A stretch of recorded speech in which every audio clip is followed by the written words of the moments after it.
अवधूत चिंतन श्री गुरुदेव दत्त. श्री स्वामी समर्थ. नमस्कार, मी स्वामींची लेख आपला स्वामी आशीर्वाद या चॅनलवर स्वागत करत आहे. तसं तर आपण सगळेच स्वामींची लेकर आहोत. आज आपण 3 गुरुवार व्रताची माहिती घेणार आहोत. हे पहा, 9 गुरुवार, 11 गुरुवार, 21 गुरुवार या व्रतासंबंधी आपण माहिती घेतलेली आहे.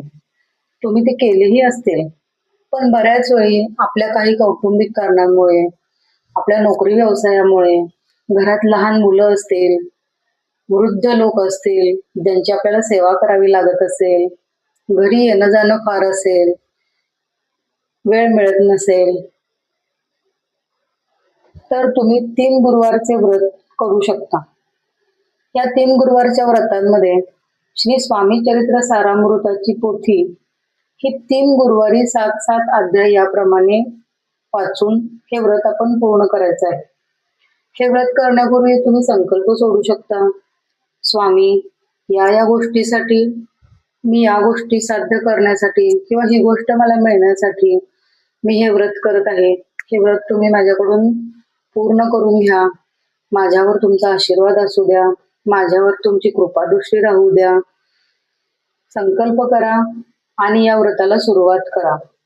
पहिल्या गुरुवारी तुम्ही जे काही वेळ ठरवाल, तुम्ही सकाळी केलं तरीही चालेल, संध्याकाळी दिवे लागणीच्या वेळी केलं तरीही चालेल, या व्रताची तुम्ही वेगळी मांडणी केली तरीही चालेल. अगदी तुमच्या देवाऱ्यात तुम्ही स्वामींच्या मूर्तीवर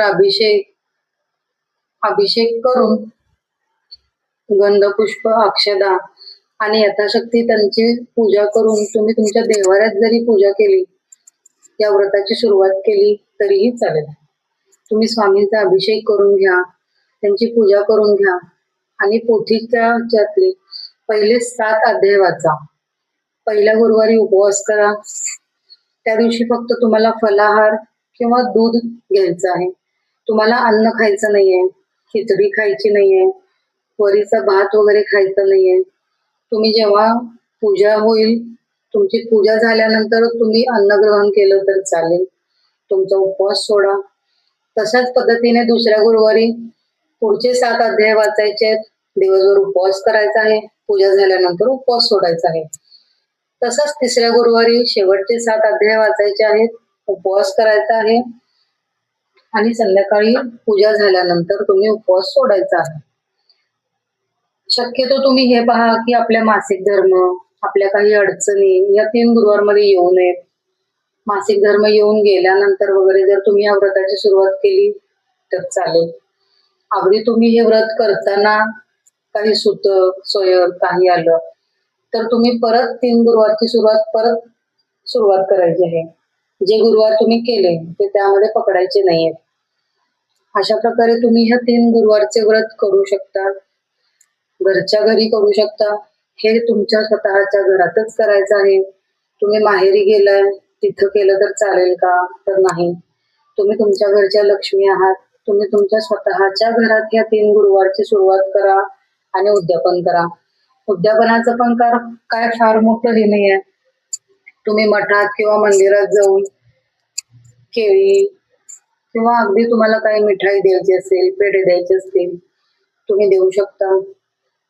लहान मुलं जेवायला बोलवायचे असतील तर बोलवू शकता. एखादं जोडपं वाढायचं असेल तरीही वाढू शकता.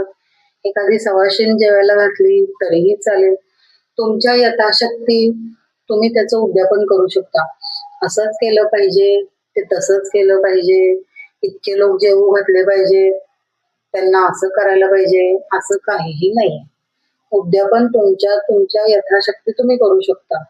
काहीच नाही जमलं तर मठात किंवा मंदिरात जाऊन यथाशक्ती तुम्ही दान करू शकता किंवा कोणताही प्रसाद तुम्ही तिथे वाटू शकता. अशा प्रकारे ज्यांना काहीच जमणार नाहीये किंवा ज्यांच्याकडे 9, 11, 21 गुरुवार व्रत करण्याचे तेवढं त्यांना सहज शक्य नाहीये किंवा त्यांना सुरुवात करायची आहे, तर पहिला 3 गुरुवार करून पहा. तुमचा स्वतःचा आत्मविश्वास वाढेल त्यातून की नाही, स्वामींनी हे माझ्याकडून करून घेतलं, स्वामींच्या चरणी माझी ही सेवा मान्य झाली, त्याच्यानंतर तुम्ही 9 गुरुवार करा, 11 करा, 21 करा, 51 करा, 108 करा. तुम्ही जितकी सेवा कराल तितकी स्वामींना ती मान्य आहे. तुम्ही जितकं अध्यात्मामध्ये राहाल तितकं तुम्ही इतर चुकीच्या गोष्टींपासून दूर राहाल. तुमचं मन शांत राहील, तुम्ही समाधानी राहाल आणि मेन म्हणजे तुम्ही सुखी राहाल. श्री स्वामी समर्थ.